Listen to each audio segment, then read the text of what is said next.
Officials say that a wildfire that has reached Marseille has lost intensity, but that firefighters are still battling flames on the outskirts of France's second largest city. The wildfire has left more than 100 people injured and burnt down dozens of homes. Plumes of smoke blanketed parts of the city and forced the closure of the airport on Tuesday. Officials said that the blaze was caused by a car that caught on fire. Let's bring in Cole Stangler. He is an independent journalist in Marseille. How have people in Marseille been impacted by these wildfires? Yes, so you were giving some of the figures before. Right now, we know that there were 450 people that were evacuated, 70 houses affected, 10 burned down, destroyed. People have also been affected by the air quality too. When you have a fire like this, it means that the air quality decreases significantly. And so even as it seems like, as you said, the mayor this morning said that the fire appears to be under control, you still have air quality issues. And yesterday there was a great deal of concern that this fire could even go further than where it did. We have to understand also is that Marseille is a very spread out city. It's about 2.5 times size the area of Paris.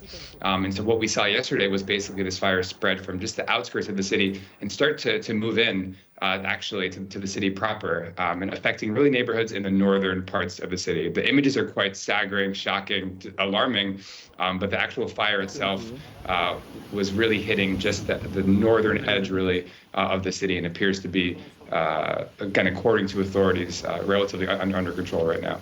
Yeah, and we've got some video that you took just after the fire started around the city.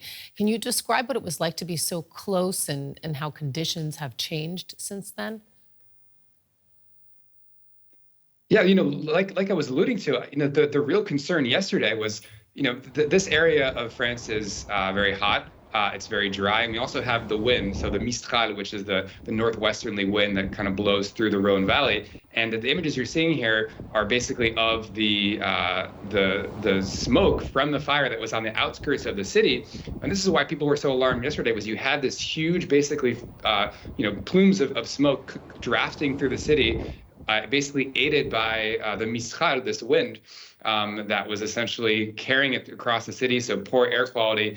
And again, it was a very alarming yesterday for people as they were observing the fires, which people are accustomed in the south of France to fires outside of the city. The issue with this one was that the wind was blowing it towards the city. As the mayor said, the dense vegetation, the wind was making it move very quickly. And people were very concerned that it was actually going to come further. So fortunately, it seems to be relatively under control right now. There haven't been any fatalities that have been announced. We're expecting more information about all the material damages later today from authorities. But again, yesterday, people were very, very concerned. The entire city was essentially covered in these fumes. And you could see even on a final quick point, the French Weather Service shared video. You can see actually the fumes from space extending 100 kilometers out into the Mediterranean.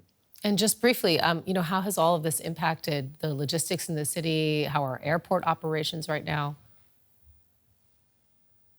So the airport was closed yesterday. You had lots of flights that were canceled. Today, the airport is up and running as of 9:30 a.m. local time. That's 45 minutes ago. But the authorities do say that people need to be vigilant and checking to see if the airport might have to close again. Right now, transportation on the local level to some parts of the region are reestablished, but the TGV connecting Paris to Marseille, there are still some interruptions there. So things are slowly getting back to normal. But again, authorities are closely monitoring the situation today.